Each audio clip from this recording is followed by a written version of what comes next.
Good morning, everybody. It is Monday, the 13th of April. It is about 10:30 on the dot, really. And I am coming to you from Cross Plains, Wisconsin, which is just outside of Madison. I am home today, as I have been for about the last month. It is officially a month tomorrow that I spent my last day at work, actually, doing kind of my normal routine.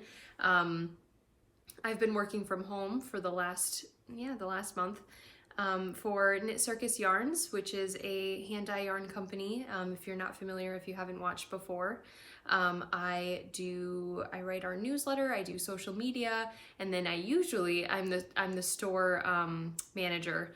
We have a brick and mortar store as well, and I usually manage that, and I'm in the store a lot working with customers, but obviously not right now. So I'm doing a little bit of home yarn production, winding yarn, caking yarn, doing things like that, which I've got a little setup going on over here, which you can't see, but yeah, I've been staying busy. But I thought I would sneak in a podcast today. My mind is kind of, I think all of our brains are a little, here and there right now, but this is the Driftless Knitting Podcast, and my name is Jennifer. You can find me on social media as Driftless Knitter on Instagram and Ravelry. You can find the podcast if you search for Driftless Knitting in the Ravelry Groups tab. This is episode number 92. Yay! We are very close to episode 100. I was hoping to do kind of more regular podcast episodes, but we're still pretty busy even though we're in quarantine. My husband is working full time. We have a one-bedroom loft sort of studio type thing. So he's working long days, doing a lot of computer work, which means that I'm not always available to sit and record. I don't want to bother him.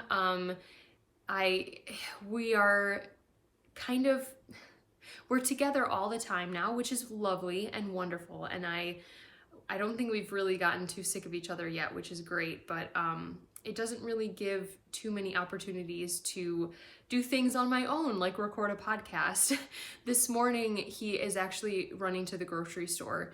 We haven't grocery shopped in about 3 weeks, and we're running out of a lot of things. So he thought he would do that quick this morning. I am not going with, because we want to limit the amount of people that are in the grocery stores, and he is a little bit less of a risk factor, even though I know going to the store, if he got sick, I would get sick most likely, but we're kind of trying to limit my exposure, because I am almost 19 weeks pregnant with our first baby.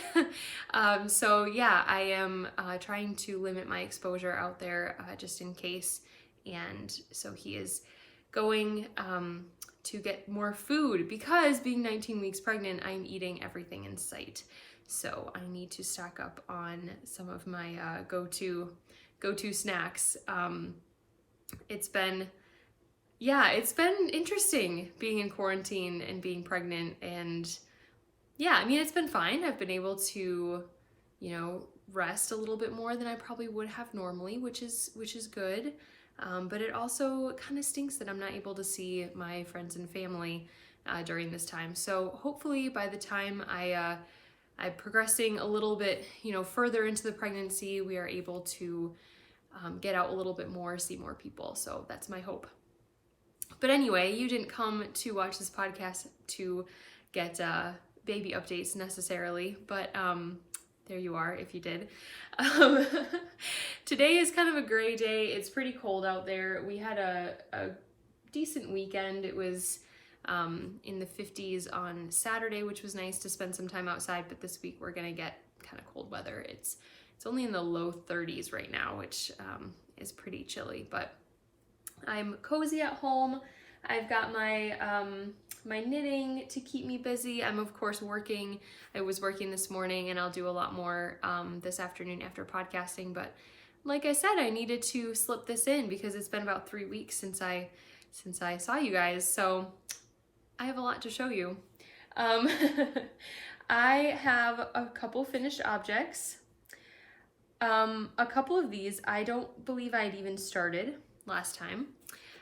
I also am wondering if I showed you, now I'm thinking I didn't, but I did finish my Dust of Snow wrap, which was my Advent project from this past Christmas, 2019. I had been working on that for quite a while, trying to get, little bits of knitting on it here and there, and then I just kind of buckled down, and that was the main project I focused on for a couple of weeks, just to get that project finished. I really wanted just that sense of accomplishment. I had been on the needles for a while. It was a Christmas project, so I wanted to get it cast off, and I did. So I didn't bring it down here. I haven't blocked it yet because it is quite large, and frankly I was intimidated to do that. So just like with my Stephen West building blocks, I finished that a while ago and showed you guys, but I haven't blocked that yet either, just because, again, I'm slightly intimidated to lay it out. So hopefully soon. But yeah, so I did finish that. Once I do block it, maybe I'll show it on here. If I didn't last week, I apologize. But anyway, I finished that, and then my main focus was a sample I was doing for Knit Circus. I did a couple samples already, which I know I showed you my Rainbow Trail sweater and my Birds and Buds socks. I finished both of those, and I believe I showed them off last podcast episode. But then I had another one to do. So this is the Alaska hat, and this pattern has been so popular for us because we do gradient yarns, and one of the features of this hat pattern is that the background is done with a gradient, so you get this really cool transition of color as you knit. And we have, I want to say, like 4 or 5 samples already, different kind of kit combinations that you can knit, you can do, but we kind of thought maybe it'd be fun to do a couple like neutral gradients. So this is one of them. This is our Quoth the Raven semi-solid. So it's our kind of traditional black semi-solid yarn. And the background is our Shades of Gray gradient. So it starts with a very, very light gray, almost white, and then obviously transitions into darker gray. I was just getting into so this is like a medium, and then this is the darker gray up here, and ran out of hat. But what we're doing is we're using the rest of the gradient as the pom-pom, so you can see the darker gray color at the top with the pom-pom. So I have yet to make the pom-pom and attach it, but I did block this, so it's laying a little bit nicer. I would put it on, but I have my hair like up and I don't want to mess with that, so yeah. But it was fun to knit. It was a little fiddly, I would say, to do this color work. There isn't a like intuitive pattern to it. You really have to pay attention to the chart. Each row you can kind of get the I don't know, you can get the counts down, because it does how many times does it, I want to say the chart itself repeats like 4 or 5 times along the hat. So as you're going, you can kind of get the counts for each row, but then the next row changes. Like, you don't repeat any of the rows at all. Each row is different. So I really had to pay attention to the chart. I kept track of where I was using, I have like a Knit Picks magnetic folder. I didn't bring that down either, but and it has a little like magnet that you can sort of move up as you go, and that worked really well. I've had it for a few years and I've never really used it.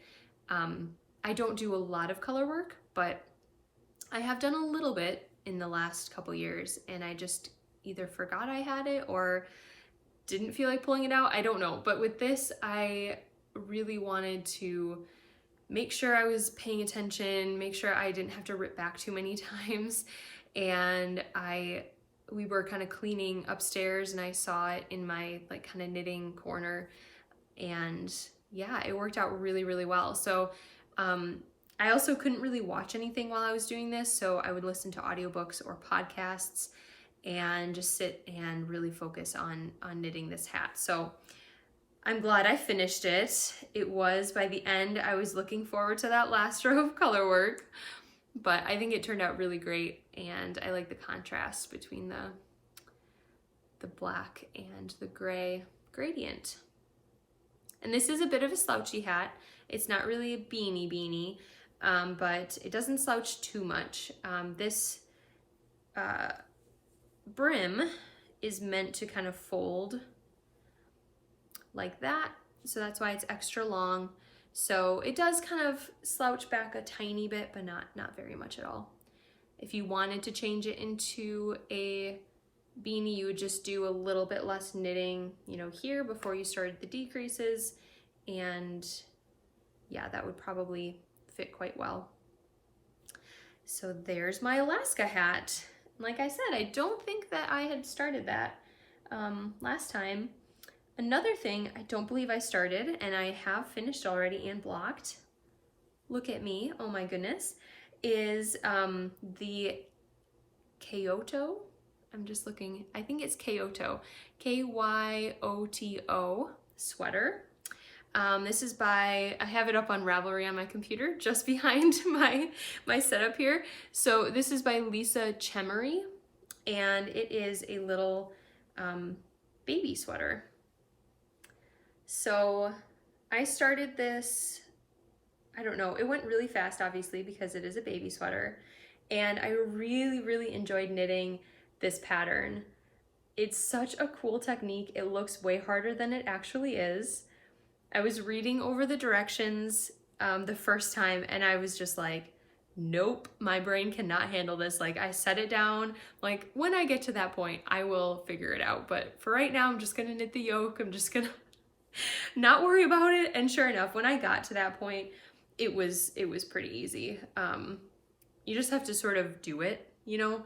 A lot of patterns, the wording is kind of weird, and you're trying to picture it in your head, and it's just not working until you actually get it on the needles and you're doing it and you're like, okay. So I would suggest that with if you're doing this and you're kind of confused by the wording, just actually do the stitch in real time and you'll figure it out. So I love that. I think she calls it like a quilted stitch or something like that, but it is so cool. And this was done with Madeline Tosh Merino DK. I think that's Merino singles. I don't know. It's her single ply DK weight, and this is the ink colorway. I've had this in my stash for several years now. Sorry, there was a little like chickadee or something that just flew into the tree branch, and it caught my peripheral vision. We have a lot of birds that are flying around. It's so much fun to watch them. But yeah, so I had 2 skeins of this in my stash. I love this yarn for little, just things you want to be really, really soft. I love working with it. It does, you know, with a lot of wear, it is gonna get a little fuzzy. It might pill a little bit, but I'm okay with that. It's 100% merino wool. Like I said, it's a single ply. I used just over a skein, so I barely had to dip into the second one. So I have almost a full skein left, and I'm probably gonna do maybe a hat or something. It's enough that I can do a small project with, which is great. A lot of you are probably thinking that because it's blue, that means we're having a boy, but we actually don't know what we're having yet. We find out in a little while. Like I said, I'm not quite 19 weeks yet, and usually they wait till about 20 or after that to do the ultrasound and find out.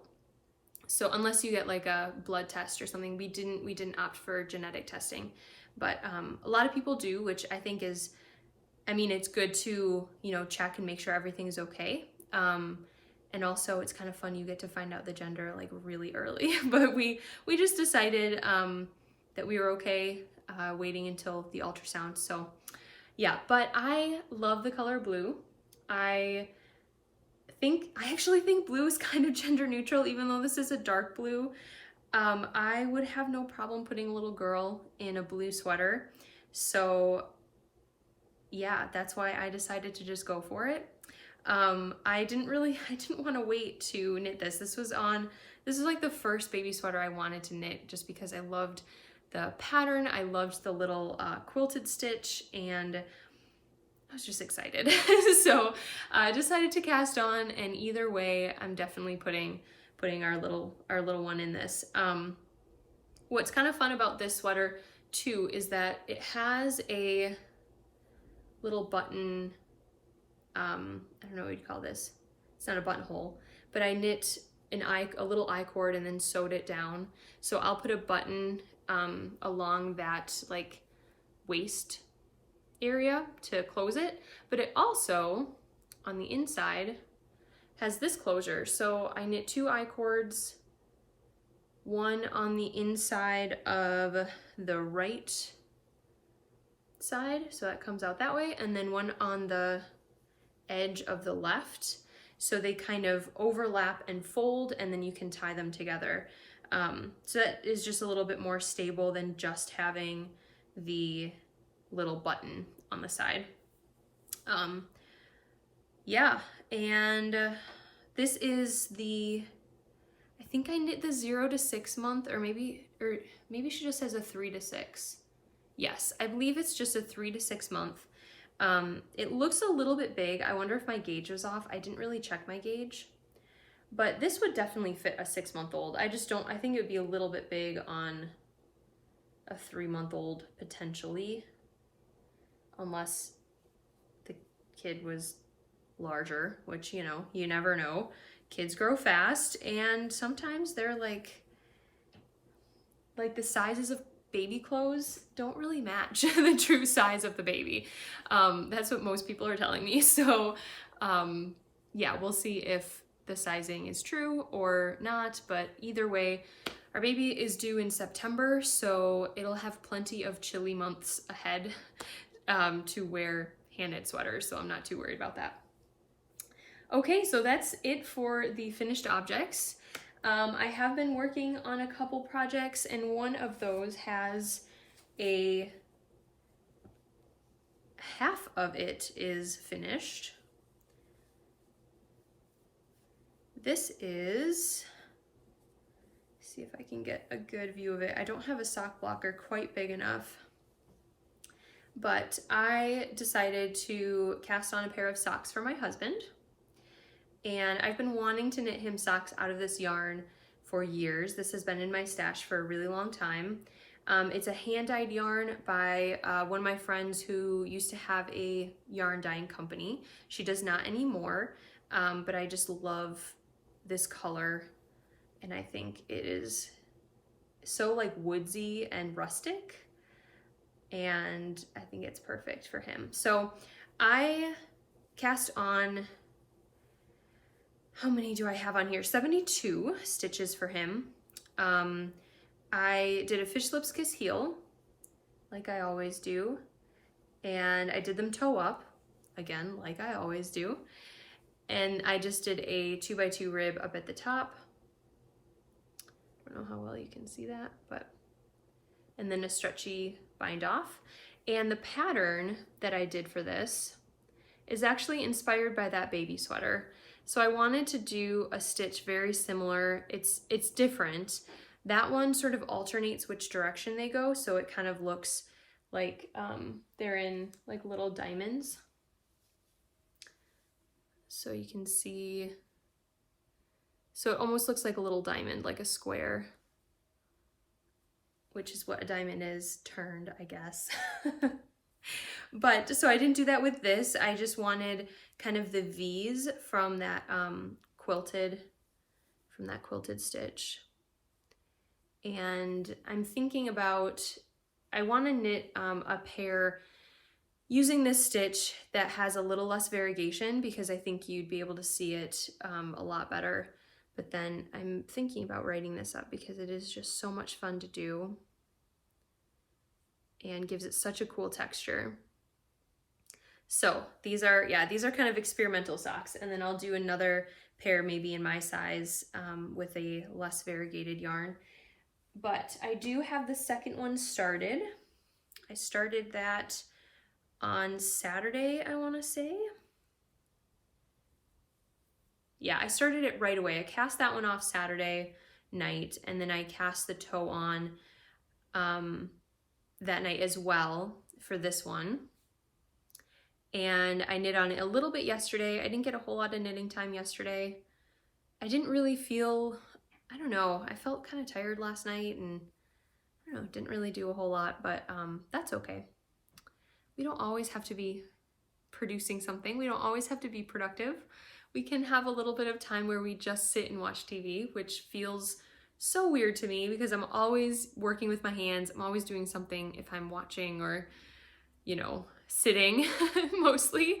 But yeah, last night I just kind of felt like just relaxing and not doing anything. So yeah, but I'm getting there. It's nice to have the second one already cast on. I'm using my Addy Sock Rocket needles, 40-inch cord, and these are size US 1, which I believe is a 2.25 millimeter needle. And this, here, I'll show you what the yarn looks like too in the cake. It reminds me of a pine forest, and if I do get this pattern written up, I believe I'm gonna call it Ponderosa pine. When we went to Colorado last summer, we loved seeing all the Ponderosa pines. We don't have Ponderosas around here. We have lots of pine trees, but there's something really fun about the Ponderosa pines. They smell really good. And not just that piney scent, the trunks, the bark of the trunks smell almost like a vanilla scent. If you live in an area with ponderosas, you probably know what I'm talking about. Other pine trees don't have that smell. Any of the ones that we have around here, they don't have that sort of aroma to them. And when we were out there, Seaver, my husband, kept like sniffing the air, and he's like, something smells really good. And like he walked up to the tree and he sniffed the trunk. He's like, it's the tree. So we were talking about it later on. And my dad, who did a lot of camping as a young man, he is an Eagle Scout, and he used to do a lot of camping down in like New Mexico and all those places. He was talking about the ponderosas too, and we were like, yeah, they smell good. He's like, I know, right? So anyway, we got a kick out of these pine trees, and we loved them. And I have a couple pictures of Seaver hugging the pine trees. So we talk about them sometimes, and yeah, I thought that would just be a really cute name for these socks because of the stitch. They kind of remind me of pine needles. That sort of V that comes down. Again, you'll be able to see it better on a not so variegated yarn. And then also because it was kind of a special funny memory from our trip. So yeah, and I have it in my kitchen counter crafter bag, which I also know she's not making bags anymore, but there might be some left. I think she was kind of closing up shop over the last few weeks, so there might be some left. This is just a little cute sock sack. It's got a nice handle on it. I've used it a couple of times when I've kind of gotten stir crazy here in the apartment. I've put this on my wrist and just sort of paced back and forth because I want to be knitting, but I don't always want to be sitting down, you know? So yeah, it's kind of worked out that I've just been able to like walk the length of the apartment back and forth with my knitting bag on my arm. And yeah, and it's got cows on it because, you know, kind of obsessed. So that's that. And then another project I've kind of been working on again is a new design that I started a while ago and then got really caught up with my other projects. I haven't showed this to you in a couple of episodes, I want to say, because definitely not last time because I didn't have any work done on it, but this is out of 2 colorways of Homespun House yarn. They're both probably discontinued because Molly is kind of clearing shop of her old colorways before she moves to Germany, and then I think she's just going to add a bunch of new things to her shop when she gets set up again. But this one is Xenophilius Explains the Deathly Hollows, and this is Juniper. So I thought they went really well together because this has a lot of that green, that pretty green in there, and this is just a complement color in the project. You can see I have knit a lot more from this one as it's like really distorted, and the Juniper cake is almost completely intact. So, but I have done a couple, let's see, I don't think I actually showed you what this looks like, and I don't know if I really want to yet, but I'll kind of show you what the 2 colors look like together. So I've done kind of just some accent rows and stuff with the Juniper, and I really love the way that it kind of offsets the variegated speckle color. So I've done a little bit of work on this. Last week I decided to pick it up again, and then for some reason that night I'd been knitting on Seaver's socks like all day, and I decided to pick this up, and then after a couple of rows my wrist started really hurting, and I don't know if it was me knitting more than I should have throughout the day, or if it was something with this project and the way I was, I don't know. It was weird that with my socks nothing was hurting, nothing was aching, and then I picked this up and all of a sudden my wrist starts hurting. So I've been a little cautious with it since then. I've just done I did a couple rows last night before I just decided I was not really in the knitting mood. But yeah, I've been a little bit more cautious with it since then because I don't want my wrists and my body to be injured or hurting during this quarantine, because what else am I gonna do? Sorry about that. Seaver was just calling with a question about groceries. Apparently they don't have a certain thing, and he was making sure I was okay with a different kind, which is very considerate of him. Anyway, yeah, so I think I was just saying that that was all my projects I've been doing, I think. But I have increased my stash slightly. So let's first talk about, I'll first talk about this because it's the next project I'm probably going to cast on.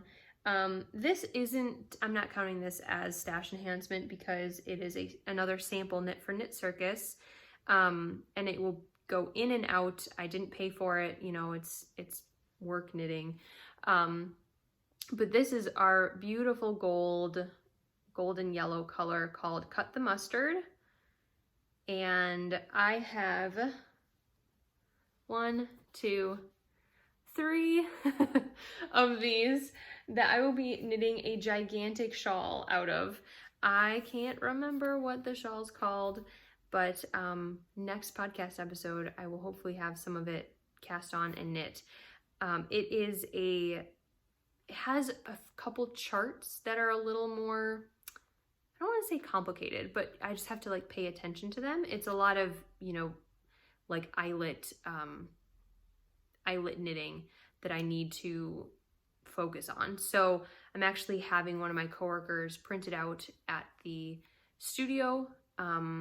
We have really only 2 people that are, one is just going to the store, doing shipping and kind of keeping up with inventory and stuff like that. And then another of my coworkers is the only one going into the studio doing pictures, some of her computer work that she can't do from home. And she's the one that's been bringing me the products to Cake, and she's kind of the go-between. So she comes and picks them up, drops more off, that sort of thing. We're just limiting the amount of people that are out and that are in our studio spaces. We are obviously closed to any outside people, so they are relatively safe going into those spaces because they're the only ones that are going there. Yeah, so we're just kind of trying to make that work. But anyway, so that is how I'm getting yarn for sample knitting. But this is Knit Circus Opulence, which is our merino cashmere nylon blend. It is an 80-10-10, I want to say. Yep, 80 superwash merino, 10 cashmere, 10 nylon. There's 100 grams. I almost said 140 yards. It's 440 yards, and it's a fingering weight. And this is one of my favorite yarns to knit with. Oh my gosh. It is so soft. It has a little bit of a halo to it, which I really like. And it's just so smooth and buttery, and I'm really looking forward to knitting with this. I may change my tune after I've knit a 3 skein shawl with it, but I think it's gonna be fun. Watch this space. No, I think it's gonna be great.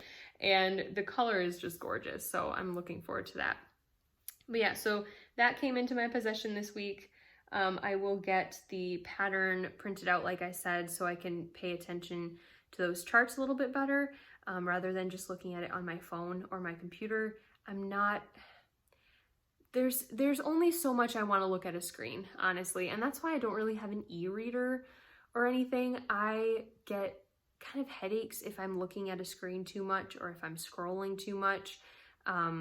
We're all probably like that, but I know some people who read books on their phone, and I don't think I would be able to do that. The light, the brightness, and I don't know, just the small, it doesn't work for me. So I am definitely if I can, a paper copy person, a book person. I will look at simple patterns on my phone if I need to, but not something that has a chart as in-depth as this does. So yeah, that's why I'm looking forward to getting that printed out, and then I will cast on. Although I think the beginning of the shawl I can technically start if I wanted to. It's just kind of a garter, I think a garter tab beginning, and then so I could cast that on if I wanted to. Okay, the next thing I will show you, I did order. So a couple of weeks ago, one of my favorite yarn dyers, Christy of Yarn Cafe Creations, she posted that she was having trouble with her well. Her well broke. It was a huge fix, and she obviously needed water, not just for living purposes, but to dye yarn. And she really needed to get it fixed fast. So she kind of put out a call to arms in a way, and she put up a coupon for 15% off of an order. And I thought, you know, I've been trying to kind of support my fellow yarn dyeing friends. I wish I could buy from everybody, oh my gosh, but it's such a balance to support people you love and people that you respect, and that you love their product. And also, we are in uncertain times, and I'm getting my paycheck right now, but we don't want to spend too much on, I don't want to say luxury items, but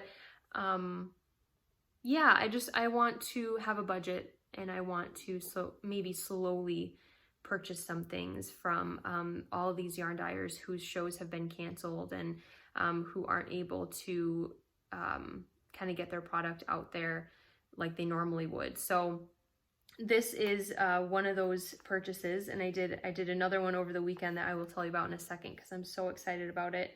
But I decided, I went through her shop and I looked at what she still had available, and I bought a lot of her yarn last year when we had her for a trunk show at Knit Circus. We hosted her yarn for about a month, and I kind of went a little crazy. I still have to look through my stash and see if I don't have, I know I don't have one of these, but I think I might already have a couple skeins of this one I'm about to show you. But if that's the case, that's awesome because I can do a bigger project. And if not, no problem. So I got 2 skeins of her merino Americano DK weight, which is 100% merino wool. And it is one of the softest. I love this base so much. It is so incredibly soft and gorgeous. And this is one of the colors that I loved when they were at Knit Circus. And I love that just really subtle brownish orange color with the pops of yellow and orange in there. It's such a fall, like a subtle fall color. And my idea with this is potentially doing a baby knit. I know I have 2 skeins of it, but I could do a whole set of something if I wanted to. We are having a fall baby, and so part of me wants to knit all the like autumn colored things. So we'll see if I have a lot of this. If I have, because I want to say I potentially bought 2 skeins of this in DK weight. Potentially. I can't remember. And if I did, then I could do something for myself in this. Something kind of small, like a little garment or something, I don't know. But it has 231 yards per skein, 100 grams. And yeah, like I said, it's 100% superwash merino wool. So that was the first ones I picked out. And then the second one I ordered, I know I have this color in DK, but I don't have it on fingering weight. So I got the color Aspen on her biscotti fingering weight, which is 85 superwash merino and 15% nylon. So again, it kind of has that subtle tannish orange base, but then it has pops of green along with this like dark, what even is that? Like a dark brown and some orange. So again, kind of a fall color. I don't know what I'm gonna do with this. It could be socks for me. It could be a little flax light for baby. Don't know. So, but I love her colors. I love her earthy toned colors, and I wanted to support her. So I, ordered those. And let me just make room. Actually, I can just put those over here. Around the same time, I also got this was maybe 2 weeks ago, 2 or 3 weeks ago. And then last week, maybe the week before, weeks are just blending together. I don't remember, but I received a message from my friend Crystal, and she lives in Madison as well, and she's had kind of a very eventful last month, I think. Her and her family all were sick. They believe they may have had COVID-19, and thankfully they are doing better, but I know it was a struggle, and we were just hoping and praying for them. But yeah, she sent me a message saying she had something to send me, which was the cutest thing. And this came in the mail. She said she was ordering from the yarnery in Minnesota, and she needed a little bit more to get the reduced shipping price. So she kind of looked through their website and she saw this and thought I needed it. So this is from Northern Farms Project. I think this is amazing. So the yarn is designed by the yarnery in St. Paul, Minnesota. It's sourced from a farm called Hickory Hills Farm in Nelson, Wisconsin, which I know where Nelson is. It's over the river it's south of the Twin Cities and then over the river. And then it is spun and dyed in Lafarge, Wisconsin at Utopia Fiber Mill, which I went there with my retreat last September. I know the owner. She also owns Utopia Yarn Shop in Viroqua. So yeah, this is wonderful. And she also, Utopia Fiber Mill is the one that mills our Driftless DK from Knit Circus. So yeah, totally local. It is a 2-ply Rambouillet and merino wool blend. It's a 50 gram skein, so 140 yards, and the color is called Driftless. So this is just a beautiful, I'm pretty sure this is natural. I don't think that this is actually dyed. Beautiful gray color and a really, really bouncy twist. And I think Pepin is probably the name of the base. So isn't that just gorgeous? And there's the Driftless colorway. Perfect for me. And Crystal is just so sweet to think of me. It was such a surprise. Like, she's like, I want to send you something. And yeah, it was really, really sweet. So it made my day. And then actually on this same day, it was such a good yarn day. I received the second of my Little House clubs. Homespun House is dyeing up a special yarn and charm club for each of the Little House on the Prairie books by Laura Ingalls Wilder. So last time I showed you Little House in the Big Woods. I had received that just prior to filming that episode. And then a couple weeks ago, I received Little House on the Prairie, which is book number 2. And then probably this week or next week, I'll be receiving On the Banks of Plum Creek, which is book number 3. So each of these clubs are purchased individually. You can choose the yarn on fingering or DK weight, and then you can choose it with the charm or without. So for all 3 of the ones that have been listed so far, I have bought the fingering weight and the charm with it. And then, yeah, I am hoping to continue that when she opens back up in the fall time, because there's only been the 3 so far. And then when they get their new place in Germany, she's gonna put the rest of the clubs up, or at least like keep going with the clubs. So if you ordered this and you do not want to see it, and if you haven't received it yet, obviously, I'm hoping you opened it if you received it. But if you don't want to see what the yarn and the charm look like, please look away now. Yeah, I will try, maybe I'll try not to describe the yarn very much, but it's going to be really hard not to talk about the charm and stuff. So you may want to skip ahead a little bit and just kind of skip this whole section. This is the last thing I'm probably going to talk about before signing off. So if you are going to skip, thank you so much for watching. And if you're a new viewer, I really appreciate your presence here, giving my podcast a chance. And if you are returning, thank you so much for coming back. And I'll see you again in a couple weeks. But yeah, if you are going to stick around and take a look at this yarn, cool. So yeah, so this is Little House on the Prairie. Again, when I opened this, it wasn't immediately the colorways I would associate with Little House on the Prairie. Molly has a much more like vibrant interpretation than I do, and I talked about that with the Little House in the Big Woods. But looking at it, I actually did kind of come up with something it reminded me of. It makes me really happy to think about it. So this is the yarn. And again, it is on a fingering weight base. It's a 75/25 merino nylon. And there's 420 meters, 470 yards in this 100 gram skein. So it is pretty bright.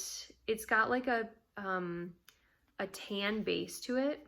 That base is not, so you can see it's a little darker here, but throughout the entire thing, it's not white. It's more of a tan, and then kind of overlaid with those bright speckles. So at first I was like, huh, like this doesn't really make me think of Little House on the Prairie. And then I remembered the scene, and I don't know if this is what she's basing it on, but it's what I am thinking. I remembered the scene where Laura and Mary are going to the abandoned Native American camp. And I know some of the language and the scenes that deal with the Native Americans are a little contentious. And I definitely think it was a product of her time, the way that her parents sort of thought of the native locals there, and everything. So I fully acknowledge that. It's been like I said, a little contentious over the last few years, of course. So fully acknowledging that. There is a scene though where they are in one of the camps that are nearby the cabin, on the land that they hijacked. I don't want to say hijacked. The land that didn't belong to them, that they eventually had to leave because it didn't belong to them. Anyway, so there's a camp nearby, and they go kind of check it out, and Laura and Mary walk around and pick up these little glass beads that have been left on the ground, and they collect a whole big pile of them. They bring them back to the cabin, and they sort of thread them onto some string to make a pretty bead necklace. So that's what this reminded me of. So yeah, that just put me in mind of that scene, kind of celebrating the Native culture as well as the book. So if that makes any sense. Also, the charm this month, kind of want to take this out because it's a little hard to see against the brown packaging. But I'll show you the packaging first because the illustration that she drew is so cute. But this is from Lindsay of Simply Serving. And the charm this month was Jack, the bulldog. So Jack plays a pretty important role in a lot of the books. He's with them in the first three, throughout the first three. In the fourth one, unfortunately, Jack is old and he eventually passes away, but he is Laura's buddy and a really important part of the family. So there's Jack. He's got kind of a black muzzle, nose and eyes, and then his little ears. And yeah, he's kind of sitting. So there's him from the side. He's got a tail. I don't know if you can see that because that's probably in the way. He's got a little tail there. And yeah, he's really cute.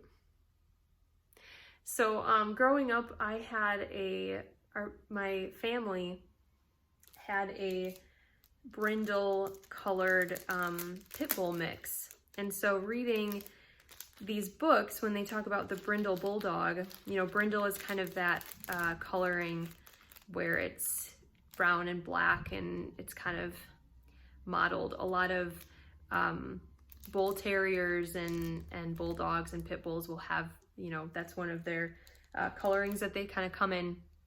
So reading Little House on the Prairie and Little House in the Big Woods and stuff, and about the brindle bulldog, I always felt a bit of a kinship with that because we had a brindle pit bull. So yeah, I loved that. So getting Jack, even though he's not really brindle colored in the charm, but he's still a special little guy. So but anyway, yeah, so I was excited about that, and I am looking forward to getting the On the Banks of Plum Creek yarn.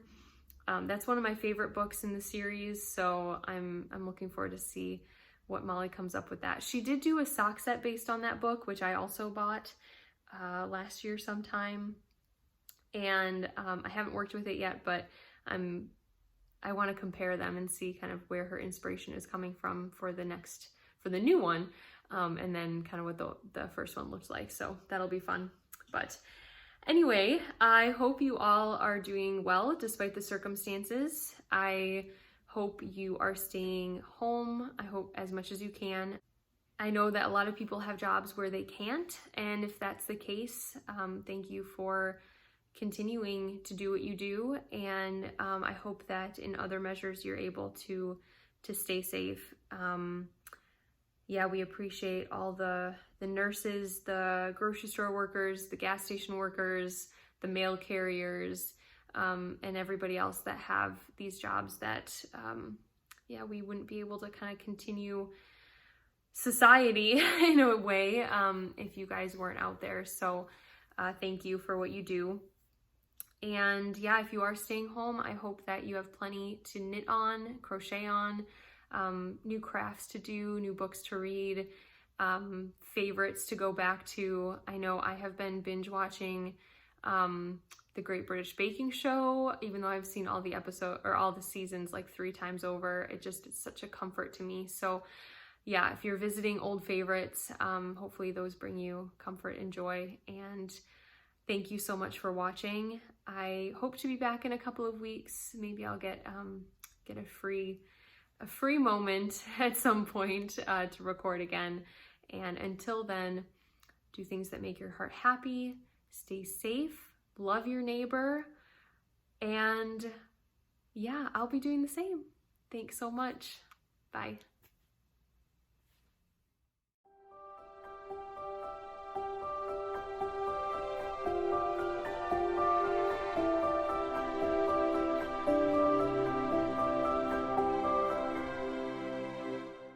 Good morning.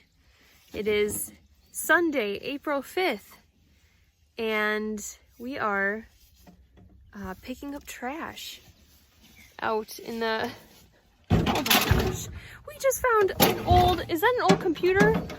Or is that an old TV? Yeah. We just found an old TV on the side of the road, on these beautiful country roads out here. Who would do that? Come on, people. So we're picking up cans and bottles, doing our civic duty, and enjoying the sunshine all at the same time. Yep, listening to the birds. Look at that. Look how beautiful it is out here. We're taking our social distancing literally. We are very much outside of any sort of town. I don't know what I was trying to say there. Any community. Any community, yep. Staying away from the people. Yep. We are picking up their filthy ass trash. So I got my gloves on. We got our little picker. Yeah, I'm just driving, and Seaver's got his little trash picker there. So, oh jeez. Yep. Yep. Close and personal. So yeah, it's a beautiful spring day. It's a little chilly, but we're enjoying it, having fun. It is kind of fun to see what people throw away, but also infuriating. Pick up your shit, people. There's our old TV. Ah! So we thought that TV was going to be the worst thing we found. Instead, we found a ton of old paint cans. Just on the side of the road. It's ridiculous. Just got kind of mad when I saw how many there were. We weren't even able to grab all of them, which is infuriating because all that stuff is just getting leached into the ground. And yeah. Nothing wrong with drinking alcohol, just make sure you pick your stuff up when you're done. Yep, because these, yeah, it's our home. The earth is our home, people. And I know all of you, I'm sure, pick up your litter, but anyway, we're going out for a second load. Seaver's throwing trash at me. Yep. That's how we resolve our conflicts. we throw plastic beer bottles at each other. Just kidding, we don't do that. Pick this up. So yeah, we're gonna go get some more.